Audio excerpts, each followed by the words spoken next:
The broadcast is now starting. All attendees are in listen-only mode. Good morning, everyone. Good crack-a-noon to our friends on the East Coast. I'm Todd Obert from Productive. Joined alongside me virtually in a much warmer climate is John Pierre-Felice, the engineer of Managed Threat Response at Sophos. And today we are talking about trends in threat detection and response. So we did this about 6 months ago and have real updated stuff. Pretty cool. Still COVID is happening. I don't know if you've heard or read the news, but that has affected the way we compute and the way threats come at us. So that's what we're going to talk about today. But first of all, we're going to meet Productive in 1 minute, and then we will get me out of the way and get on to the main show. And like I said, talk about threats and what's happening in the COVID era and how those attacks have evolved. Then get into managed threat response and how Sophos approaches this and how they can help, as well as what happens in some real use cases where customers have been attacked and taken advantage of MTR and got them to a better place. So buckle up. Here we go. We got 30 minutes. Let's take full advantage of it. Who is Productive Corporation? Well, I'm glad that you asked. Productive Corporation provides security solutions for mid-size companies. We have specialized expertise for licensing and technical questions. We also implement, test, and optimize everything that we sell. We do everything from security assessments. We can help with AD security services. We can do config assistance and UTM services. We can also do virtual CISO if you needed that. We also produce a ton of third-party content like this webinar and like the blogs and stuff on the World Wide Web. You can find that all at productivecorp.com/solving security. Bottom line, we can help you, whether that's implementation, assessment, licensing, optimization services. Help at productivecorp.com. That's the easiest way if you need something just general. We can help you out. We can get you routed to technical or sales, depending on what you're looking for. But that's what we are here to help. And one of the ways we do that is by presenting great content. And today, very fortunate to have John Pierre-Felice from Sophos. He's out of the Dallas area. We were chatting a little bit before we came live, although really he's a New York Giants fan. So NFC East, I think, is his bag. He's got no one to root for in the playoffs. So I don't know who do you got now as your team now that the NFC East is eliminated, John? Well, first and foremost, anytime that the Dallas Cowboys lose, it's almost like the Giants won a Super Bowl. So that was always fun to see. I can tell you that much. All right. I think my backup team is the Buffalo Bills. I've always been a Buffalo. I'm excited to see what Josh Allen can do. Yes, that's everybody's darling. Yeah, we'd love to see the Bills do well. And so there you go, Bills fans. Apologies to any folks in the Dallas area. So with that, let's turn it over to John Pierre-Felice and let's see what we got going. So John, I've passed over control. Let me know when you're ready. Looking great. And can you see my screen? I can see your screen, and for the folks out there, if you guys have a question, throw it into the chat, and I will get it answered along the way. And just to make sure, I want to make sure I'm on the correct monitor. Let me highlight this correctly. All right, are you able to see the presentation now? MTR, Managed Threat Response, I can see it. There we go, perfect. So first and foremost, everybody, pleasure to meet you guys. Thank you for coming. I promise I won't take up too much of your time, but I do think there's some good stuff that we need to talk about today. And my name is John Pierre-Felice. I work with the MTR team here at Sophos. So managed threat response is my, I would say my bread and butter, but I have my feet in a lot of different pools. Not only do I deal with MTR on a daily basis, which is the preventative side of security, but I also work with our incident response team called Rapid Response. That's our disaster recovery service that we offer for all non-MTR customers. one of the things that I do on a day-to-day basis is answer the phone, and typically it's on nights and weekends when a lot of people are getting hit with these attacks, and they're dealing with the worst day of their lives, and they need help, kind of digging out of that hole. And we see a lot of sides in this space, and I can tell you, MTR and MDR as a whole is becoming a necessity now, just bringing in extra expertise and experience to help do better at maintaining a security, I would say posture and maturity model that everybody wants to be better at. First and foremost, obviously Todd kind of hit the nail on the head, is, life before COVID and after COVID was completely different in the world of security. Yes, there were threats. Yes, we were dealing with a lot of stuff. And I promise you, I hate the phrase the security landscape is changing because it's so used and abused. But I think we have to still maintain that same logic of understanding that there is something every year that is changing the way that we have to maintain our protection. First and foremost, before COVID, we really started to see a growth in lack of visibility. Even though we had a lot of tools that were being created, endpoint detection and response was really the one that came into existence around 2016 that started to help people have better tools and have better ability to threat hunt. The problem was a lot of people didn't know how to threat hunt. A lot of people didn't know how to identify these threats. And, you're just seeing here 13 hours on average to discover a threat. Even with the best and most sophisticated tools, there was still a lack in the ability to identify where the threat actually was and how it was affecting us. I talked about EDR really kind of emerging itself on the marketplace in 2016. And as we look at this graphic here, and I can't wait to see the number in 2021 once we populate it, because there have been so many exploit attacks from Hafnium to Kaseya to Proxy Shell to Print Nightmare. It's been a very busy year for MTR, but when you see that spike start to boost in that 2017 year, these threat actors started to realize that, security organizations such as Sophos are starting to equip their customers with the ability to protect themselves better. They're giving them better tools to identify vulnerabilities faster and to investigate threats that are identified. And a lot of these threat actors knew that it was time to shift the way that they behaved, and they started using different combinations of exploits and vulnerabilities to get inside. Just one small window in the attack surface is all they need to sneak through. And it's a shame because when we bring COVID into that space and we saw that spike getting closer to 2019, 2020, now you introduce a national pandemic.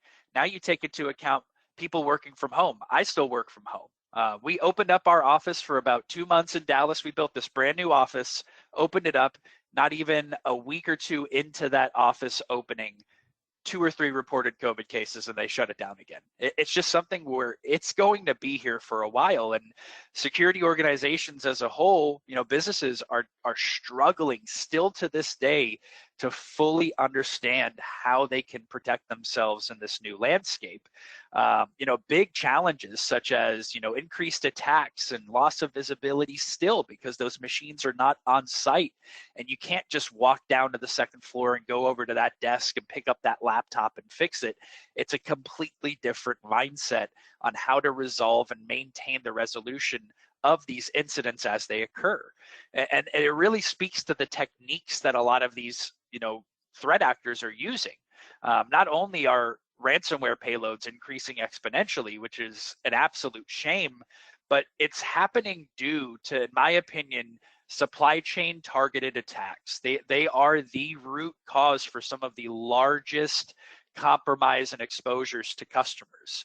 I brought up Hafnium earlier. Exchange and the vulnerabilities that they had across their platform were detrimental to hundreds of thousands of businesses. The big thing about this one was they knew about it in January. They knew that there was a potential problem, and it took them a month and a half before they released the 0-day patches on March 2nd to let people know there is an exposure window, you have been compromised, and somebody could be living inside of your estate abusing PowerShell and planting stagers to launch encryption events, and you don't even know about it. That is a serious and major problem in this space. And the biggest hiccup that I think really presents itself is just looking at these numbers. 73% of the attacks were successful. We're looking at 51% of orgs hit with 73% success rate. That's almost 35 to 40% of businesses on average are getting hit with a successful ransomware attack. And when you think about the space, the small businesses that they don't have the ability to hop on that Tor browser and pay a $50,000 Bitcoin ransom to potentially get their data back. And they certainly don't have the funding to be able to rebuild an infrastructure from start to finish because all their data is gone and their backups have been compromised. We've seen businesses just shut their doors due to ransomware attacks, legitimately just close shop because they know that the cost to rebuild is more than it would take for them to be successful and profitable again. And it's a shame. And a large portion of these attacks outside of these supply chain vendors are really credential theft and credential compromise. Understanding and tracking user behavior is one of the most critical pieces to the puzzle that I will stress for anybody in a security organization to understand. We all have email on our phones. We all get spam and phishing emails on a consistent basis. I'm sure everybody here has gotten that email from Amazon saying, claim your $500 gift card. A lot of us probably get emails from our phone company saying, hey, you paid your bill, but we gave you a reward. Click this link. Unfortunately, a lot of people do click those links and it takes them to their O365 portal to sign in and say, hey, you have to authorize your creds before you can access this link. Me working on the incident response team and seeing all of these attacks come through, I've actually been tasked with the 2020 year. Now that we're looping into 2022, my objective is to review all of our past cases that we have had in our rapid response service and start to look at similarities. This 80% number could not be closer to the truth. People are getting hit because credentials are getting stolen. And unfortunately, an endpoint agent is not going to know that. You have to have a platform that can monitor for all of the techniques and all of the tactics that these threat actors use once they've gained access to credentials and they have established a foothold and are living on the land. Yeah, because those guys are right there in, so they're able to move freely within whatever their AD permission level is, right? And if you get somebody who has a lot of permissions, they could go anywhere in your system. And even they don't have to get access to someone who has permissions. They can leverage privilege escalation and internally create a new account and give it the permissions that they want. Yeah. And a lot of admins don't know this and they don't monitor it. They'll tap into an old account that hasn't been used in 5 years and they'll elevate the privilege of it. And a lot of times teams don't get notified. We have had many incidents where we've looked back at it and they said, yeah, we had this account. It was there from 4 years ago. We never deleted it. That's the one that they used. And that's the dirty little secret. There's a lot of stuff in Active Directory. There's a lot of accounts that don't get removed. They might get deactivated, but they don't get removed. Yep. And it's just absolutely important to be able to understand, what is this user doing? Are they running one PowerShell command a day to hide under the radar and hope you don't notice? Are they moving laterally and slowly but surely making their way to the AD, building out an account and publishing across GPO or group policy a massive stager, hopefully to get a beacon to call back within a day or 2 days and pull in that payload from that C2 server located in Australia or China or India or Russia, wherever it's housed. This is what we see, and this is what MTR is here to do. We are a full 24/7 human-based SOC. Do we incorporate AI intelligence? Absolutely. It's a multi-layered obligation for us to be able to incorporate the best technology in with human analysis to make sure we're crossing all of our T's and dotting our I's. But we don't just want to investigate detections. We want to look at every piece of the activity, because guess what? We're not going to get a detection when John gives away his credentials. We don't get a detection on our endpoint agent for that. But what we do utilize is our XDR tool set. So this XDR piece here taps directly on to your endpoint agent. And then our SOC as an MTR provider owns that XDR tool. And what that is extended detection and response. So that XDR toolset allows us to build custom SQL-based queries. We write the language and we look for the data we need across your endpoints and servers. We can identify user sign-on behavior. We can identify every single process that was ran on that host. And we can understand if John, who has never ran a PowerShell command in his life, is suddenly running PowerShell every day starting on March 2nd and carrying over until the 9th. We can observe that behavior. We can understand the suspicious and abnormal activity that occur, and it helps us chase the rabbit down that rabbit hole, so to speak. Yeah, and And this John, is, with yep. some of that telemetry, I'm sure you'll get into it. I mean, you guys can see way more than a traditional SIM would see, right? I mean, it just is, you have a whole different level of visibility. Yeah, so the beautiful thing about us not being a SIM, and we can obviously discuss, why we didn't establish our presence that way. But the nice thing about not being a SIM is you got to think, what does a SIM actually do? A SIM collects logs from a system, and us being able to generate our own logs in real time and refresh them on a 5-minute basis as we need, along with giving our team the ability to build custom queries that might not be a specific Windows event log that's generated. We can build our own query to capture that data, whether there's an event log or not for it. We have so much more fluidity in this space to be able to use our own system and platform to gather the threat intelligence we need. And the really big benefit for this is when you think of what a SIM does, it's flooding billions and billions of data points to a repository. And then the logic with the SIM is, let's trickle through the white noise, try to filter out as many detections as we can. Probably 75 to 80% of those are false positives. And guess what a SIM actually does? It just outputs data back to you. And you have to go investigate. You have to validate. You have to skim through all of the false positives in hopes that you can find a legitimate detection. The benefit that we bring to the puzzle and the fact that we're not acting as a SIM is we only are collecting threat intelligence that helps us be more successful at identifying legitimate threat behavior. So this isn't just a notification service where, a SIM would say, hey, we found a detection, go chase it.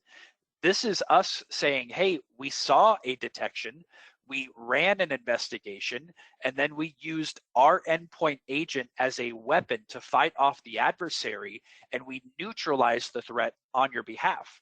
Completely different scope to what I would classify 95 to probably 98% of the managed detection and response vendors and or SIMs that are out there. They don't respond to anything other than a device isolation request or maybe blocking some IPs or ports on your network. The challenge is if a threat actor landed on your network and established a presence on an endpoint, they are running wild and all you're doing is blocking an IP. That does absolutely nothing if a threat actor established a foothold. So us being able to live on that endpoint and that server and implement full response actions for you on your behalf. You can see at the bottom, we have modes that allow you to tell us how you want to work together. Do you want to collaborate? We'll reach out to you. We'll tell you how to work together with us to fix the problem. You can pass ownership over to us. I can tell you probably 80% of our customer base that lives inside of MTR is using authorized mode because they understand the power of having a SOC that can identify a threat, investigate it, and then respond to it and neutralize it in under 60 minutes. And that's what we shoot for every time, is the ability to take ownership and the burden off of your shoulders and to respond to these threats. Because we know that you guys are wearing other hats. We know that budgets are getting slashed exponentially and you can't hire dedicated resources to tackle each specific project. You guys have so many things that you have to tackle. We don't need you to stare at a fourth monitor and wait for security alerts to come in on your endpoint detection. For us to be able to do it for you and to keep you safe and implement full response actions, along with one of the most important things, and I normally don't draw on my webinars, but I am going to absolutely highlight this piece because it is the most important. I want to make sure everybody understands MTR includes incident response in their service offering. This is no retainer. You don't have to buy a bucket of hours. You don't have to buy a specific number of engagements. We don't send you a bill. This is strictly, you are a customer of ours in a managed service that is here to respond to threats. We want to make sure that in the event we ever identify an active incident, if we see that a threat actor stole John's credentials and is living on the land, hands on keyboard, moving laterally, we don't want to have to send you an email and say, hey guys, you're going to want to call your cyber liability insurance provider. Go ahead and submit a claim. You'll probably have to wait 24 hours for them to approve the claim, and then they'll have to deploy a new tool set and collect all new data. That's a nightmare to deal with when you're having an incident on your plate. We want to jump in right away. We want to fix the problem as soon as it pops its head in your estate. We want to be able to make sure we squash it right away. And everything that you're seeing on this screen is all what we're bringing to the table with MTR. We want to make sure that we're doing more than just endpoint and server with our telemetry. So we have enhanced telemetry connectors that tap into your network, that tap into your AWS, Azure, and GCP public cloud environments. We're actually launching this month an Office 365 connector. We early accessed it in December. We're testing it out, make sure that we're grabbing all of the information that's valuable for us to hunt. And now we're piping that into our SOC. So where normally a lot of vendors would live on that north and south or that east and west, they either plant a network appliance in your estate or they act as a SIM. We get to do the best of both worlds. We get to live on your endpoint and server. We get to action your threats, but we also can grab telemetry from other locations, network, public cloud, and O365. And that's just the start.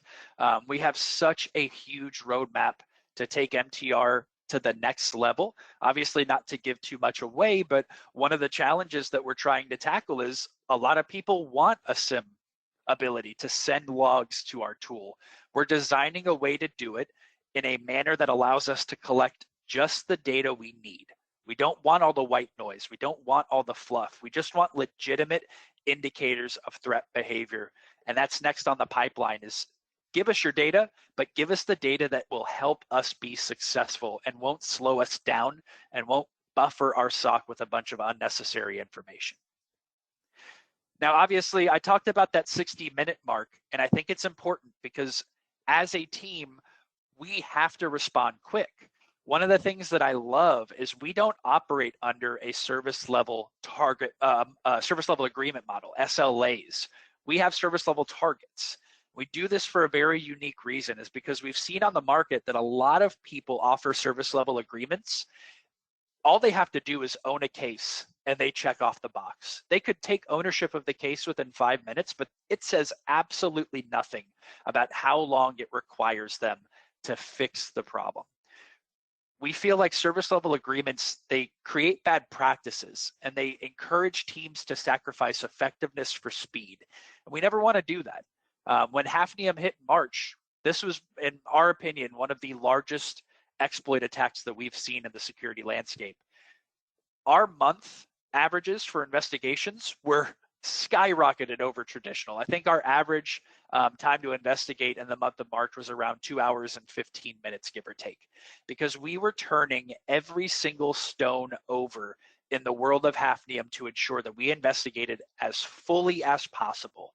Was it taking us 2.5 hours, to respond? Absolutely not. We were killing web shells in real time. We were stopping remote access to those servers in real time. But was there stuff that we had to research, that we had to investigate, and we had to do it thoroughly? I love the fact that we trust our SOC enough to know that if it takes them 20 minutes, if it takes them 2 hours, they're doing it with a purpose, because they have to ensure to the best of their abilities that they were actioning legitimate threat behavior and ensuring that false positives are mitigated to the highest degree of 100% as possible. If it takes us a little bit longer to investigate to make sure that we're not actioning something that isn't truly malicious, we always will take that approach because it will lead to better success for you as a customer. We are an uptime company. We are a production company. And any time that we could possibly impact your production means money lost to you guys as a business. We never want to do that. So we always and thoroughly investigate everything that comes our way. Now, in the world of response, I think it's important to dive into exactly what we actually do. Obviously, I told you guys that we do respond and we do fight off these adversaries. First layer is blocks, blocking IPs, blocking hashes, blocking applications. But let's be real. I block a hash, and that threat actor is going to go, cool, I'm going to change that file. I'm going to make a new hash, and I'm going to try again and again and again. I'm going to block that IP. That threat actor has a AWS VPC across multiple regions with hundreds, if not thousands, of different IPs and VMs that they can use for C2 communications to your hosts. These are persistence attacks. Threat actors do not stop if you block. Threat actors will try and try and try again. Our biggest advantage is at the bottom there, that live terminal. We can turn your endpoint agent into a remote shell. We have command line access. We have PowerShell access. We have root access across Linux and Mac hosts. We have the ability to open up a remote terminal and implement full hands-on keyboard response from deleting files instead of just blocking them, killing processes in real time. If we see that John gave away his credentials and a threat actor is leveraging PowerShell or ipconfig or who am I to establish a presence and understand what machine they have access to, we can see these processes, we can kill them in real time, and we can even disable John's user account across all of the local hosts that we have an endpoint agent deployed to. And we can play whack-a-mole with that threat actor to ensure that even though they're trying their damnedest to get anywhere else inside of the network, as long as an endpoint agent is on that host, we will make sure that they do not have the ability to log in with those credentials until you and your team can reset that password on the AD. And we will ensure that you are maintained secure until you can get that done. Even cleaning up the registry is so powerful because a lot of these threat actors are planting keys inside the registry for those persistence attacks. They want to establish that key and make sure it's there. So as soon as they launch that persistence attack, or as soon as they try to execute that ransomware payload, all of the stuff that they need is already loaded inside of your internal registry. We can clean that up for you and ensure that those keys are not abused in any way, shape, or form. It's just something that we wanted to go further and above and beyond any other traditional scope. And really, this data map hopefully can help you visualize what we're wanting to do. On the right, on the top is InterceptX, and all of those policies that you would have set, that's data stream number one. On the left is XDR, and that's just a snippet of what we're gathering. Process level information, services and user sign-on behavior, and accounts being deleted or locked out, those pesky Chrome and obviously Firefox browser add-ons that bring more malware than I can possibly imagine. And people think, hey, I'm going to download that browser and stop ads. They're bringing in malware when they download those little add-ons. On the bottom right are our connectors, and we pull in additional telemetry, and all of this data gets piped directly into the SOC. It's just a very powerful way for us to be able to build our own SIM, is how I call it. We're building our own data collection model that streamlines the process, reduces, I like to call it too many cooks in the kitchen. You're not outsourcing your SOC. The same Sophos badged employee that's in that SOC lives and breathes that same Sophos endpoint agent that you have on your system. So it really is a powerful way for us to be more proactive and engaged in the data we collect and the tools that we use to keep you guys safe. Yeah, hey, John, we got a couple minutes left, so maybe we talk about one of the two use cases, or one of the three use cases that you think it'd be great to kind of show this in action and talk about it. Yeah, so I'm going to jump into this one. I understand, obviously, that the device count might be large in scope, but I want to scale this one back specifically because I think this is such an important one when we talk about stopping ransomware in its tracks. So we had, specifically at the top here, you can see a user account with admin privileges was compromised. It happens all the time. I promise you guys, it happens way too much. That user account was compromised by a Firefox update notice. So they had a little message pop up. They said, hey, you got to update your Firefox. Please go ahead and sign in with your creds to authorize the update. A user fell for the scam. They gave away their credentials. And what we had seen right off the bat was we actually observed a malicious PowerShell event that happened on that system. And what we were able to do is start an investigation very early on in the life cycle of that attack. And what I love about this use case is not only did we catch it before it got worse, but I wanted to show you guys the email template that we sent to that customer, it is so, in my opinion, in depth from a time frame perspective, from painting a legitimate picture on, hey, at 10:39 this happened, or at 9:48 this happened, at 10:25 that user account logged into over 593 machines across a 24-hour span. We were able to map the exact IP address of the C2 server. We were able to implement blocks. We were able to confirm that all indicators of compromise were resolved and or put into a policy to block future activity. We want to make you guys feel and feel confident in knowing that we are able to catch adversarial behavior before it happens. In this space, there's risk assessment and there's risk mitigation. We will always fall under the bubble of risk mitigation because that is the only true and valid way to have a team come in and keep you safe. Risk assessment just does not get that done. It points at the hole in the boat and tells you you're sinking. We as a risk mitigation company, just like this use case here, we saw the hole in the boat. We saw that a user was leveraging PowerShell, and we went and fixed it before you sank. And then after the fact, we work with every customer to help them improve their posture and ensure that that won't happen again in the future. And this is really what MTR is designed to do, is not wait for ransomware to happen, but catch the activity that leads up to those attacks and stop them before they get worse. Todd, did you want to? Yeah, go ahead. No, that's good. I was trying to talk, but I was muted, so then I could only hear me. Yeah, that's fantastic. That's a great example of what MTR can do, and your team. I mean, and we have a lot of customers that have got on the solution, and some got on de facto after they had to take advantage of incident response. My advice would be, look at it on the front end. The world of threats, what the threat actors are doing, continues to get more sophisticated and nuanced, and you need the right tools to make the fight as fair as possible. Sophos does a great job. So we'd love to talk to you more about that at some point. In the meantime, though, let's send you on your way. We really appreciate everybody showing up today. John, thank you so much. Fantastic presentation. That was really, really good. And obviously, Todd, if anybody has any questions, I am always a resource via email. You can always loop in with me. I can answer or address anything. So please, anybody who was on the call today, if you have any interest in MTR, you want to understand how the back end operates a little bit more aggressively, I'm always here to help educate. We want people to feel confident and comfortable with our service, and I want to do anything in my power to help you guys. So please let me know, Todd, if there's anything I can do to assist. Yeah, that's awesome. Thank you so much.